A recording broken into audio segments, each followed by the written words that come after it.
starting consultations today, which will see around 300 jobs go from the ABC. We think overall, by the time we've finished this program, it could be over 400 jobs going. So it's a very significant job cut, and those job cuts are going to have an impact right across the organisation. Hello, I'm Paul Barry. Welcome to Media Watch. And no big surprises from the ABC's Managing Director Mark Scott today, but also no escape from the pain. Scott claims that all the $250 million Canberra cut, as he called it, will be found from back office savings. But programming will also be cut by $20 million a year to fund the ABC's investment in digital and mobile. We've got to make some tough choices. We've got to prioritise. What I refuse to do is what some of our competitors in the media space would want us to do, and that is to get out of online and mobile. The CEO of News Corporation last week said that the ABC should consider cutting back from digital media. Well, that would be a decision that would make the ABC weaker for future generations. To fund that $20 million a year, TV production in South Australia and WA will be shut down. 100 jobs will also go in TV and radio news, although some new ones will be created. Lateline will be made more cheaply and go out first on News 24. Up to 25 jobs will be cut in local radio. And the state-based edition of 7:30 on Friday nights will be axed. And already that last decision has been condemned. I think it's an error because it's such a critical local voice, particularly in one newspaper towns, that it will really make a material difference, I think, to people's understanding and knowledge about what's going on in their state. To help plug that gap, the ABC will carry more regional news in its 7 p.m. bulletins and online. And, says Scott, we're also creating an ABC regional division which allows a clear focus on our delivery of news, current affairs and local information in regional and rural areas. Mark Scott told ABC staff 3 times he was sorry to make such cuts, but there was no escaping the need to do it now and in the future. The entire media industry, he said, was facing rapid change and disruption and would continue to do so. And he's not wrong. Indeed, if you think times are tough in public broadcasting, get a load of this from the United States. Newspaper asks journalists to deliver the paper after they've done writing it. And I should say, thanks to the cuts at the ABC, I will be filming myself on the programme next year. But seriously, are things really so bad in print? Certainly that story from California last week suggests that being a newspaper reporter is no longer a glamorous gig. And writing skills may not be all you need. Riding a bike would also come in handy. As the Los Angeles Times told its readers, the Orange County Register is now asking its reporters and other staff members to deliver papers. Amid continued problems with newspaper deliveries, the paper is offering employees up to $150 in Visa gift cards to deliver hundreds of newspapers on Sundays and Thanksgiving. Mind you, they're lucky they still have a paper to deliver. Because, as Australian business analysts IBIS World tell us in their latest report, newspaper publishing in Australia is in rapid decline. And print newspapers are quickly becoming a thing of the past. Sounds harsh? Well, latest figures for the ACIJ in Melbourne show sales of the paper in the September quarter were 20% down on the previous year. And going back 10 years, you can see that sales have almost halved. Even worse, the ACIJ now only sells 108,000 copies a weekday in a city which has grown to more than 4 million people. So it's no surprise that 2 past editors of the paper told Media Watch, the glory days are over, there's no doubt. Looking back on it now, it's almost as if it was an ancient time. It's a time that's vanished. If you look at all 4 daily papers in Melbourne and Sydney, the picture is also bleak. In the last decade, combined weekday sales of the ACIJ, Herald Sun, Daily Telegraph and Sydney Morning Herald have fallen by almost 40%. So how much longer can those printed papers survive? And how much have they already changed?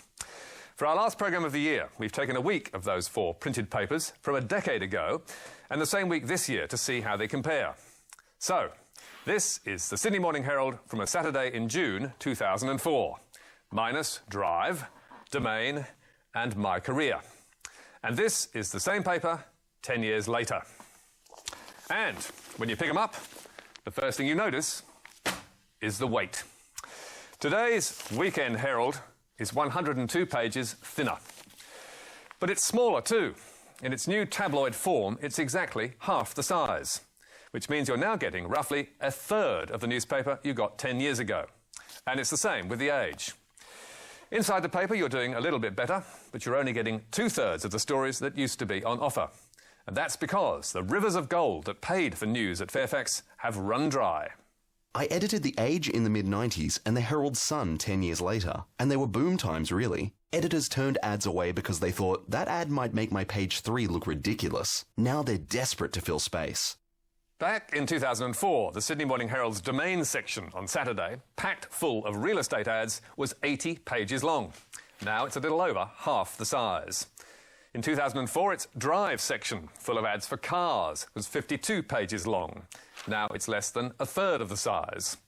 And in 2004, the job ads in My Career bulked up the lift-out to 38 pages. 10 years later, there is no lift-out. Inside the paper, classified ads are also down from 16 broadsheet pages to 15 of tabloid size, which is a fall of more than half. And the story at The Age is much the same. The result: revenue has collapsed, staff have been sacked, and profits have vanished.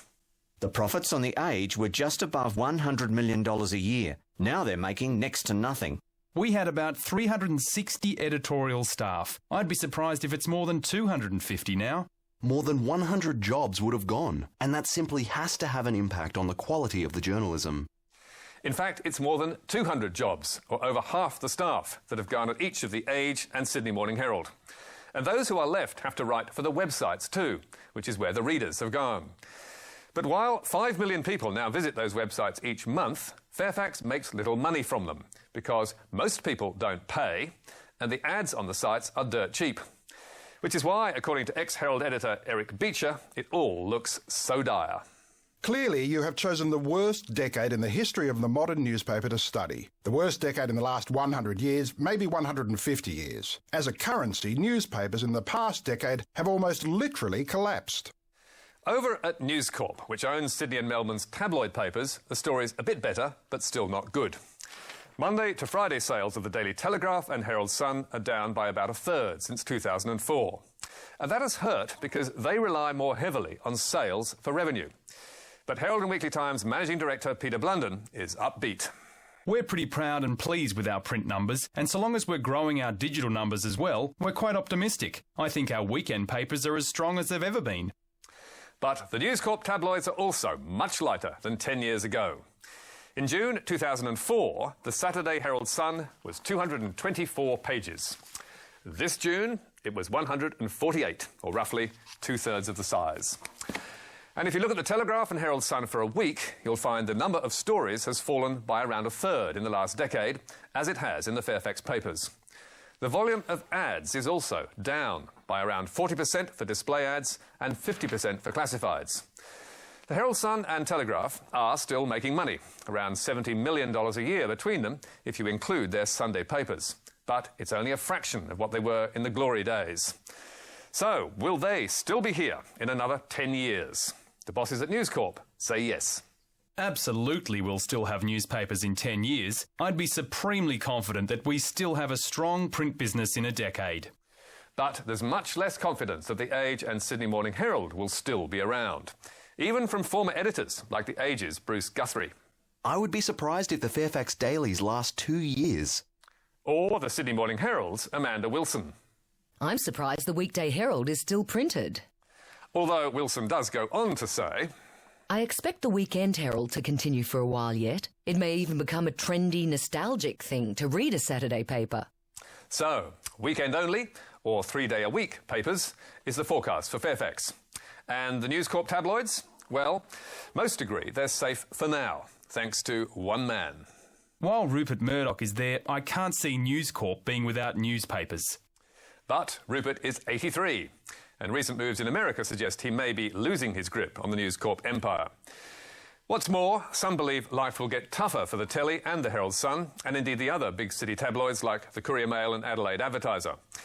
ACIJ editor Andrew Jaspin reckons that free, mass-market competition online could really hurt them. Watch Mail Online. They are going for them. So too BuzzFeed. You will see the rise of online players which will eat into News Corp tabloids. At the other end of the market, in the old broadsheet papers dominated by Fairfax, there's a view that the worst could be over and that the fall will bottom out. But even so, most former editors believe that if newspapers are to survive for long, they will have to be different. The future has to be in unique journalism which covers their city. It will be a high-priced niche. They will be premium products, more like buying a magazine. Those newspapers would be smaller businesses with smaller staff aiming at smaller targets. So, if that's the future, or if newspapers don't have one, what would we lose? Well, we'd have nothing to wrap the fish and chips with, nothing to clean the windows with, and, says ex-Telly editor Campbell Reid, a little less to surprise us. The extraordinary wonder of the printed newspaper is that you pick up the paper and find something you weren't looking for that you had no idea you would be interested in. But whether printed papers survive or not, it is the money that matters. $1.75 billion in revenue, or about a third, has been sucked out of the industry in the last 5 years. And in the last 10 years, according to the Journalist Union, the MEAA, the number of journalists working for newspaper companies has fallen by half. And the effect that is having can only get worse, says former ACIJ editor Andrew Jaspin. The key thing that is lost is what used to be known as shoe leather journalism. There is no time to go out anymore. If you get rid of the specialist reporters and replace them with generalist reporters, it's simply not the same. But Campbell Reid, now editorial director of News Corp Australia, won't have a bar of that. And he says his editors would agree that journalism today, despite less money, fewer staff and higher workloads, is healthier than ever. To people who say that real journalism has less time to be conducted, I say one word: crap. If you're a modern journalist and you need to research a subject, you can do in an instant what used to take an investigative journalist or police reporters a day to find out. I would argue to my last breath that journalism now is better than it was 10 years ago. Most of the former editors we talked to do not share his view. Bruce Guthrie fears we will no longer be able to shine a light into dark places.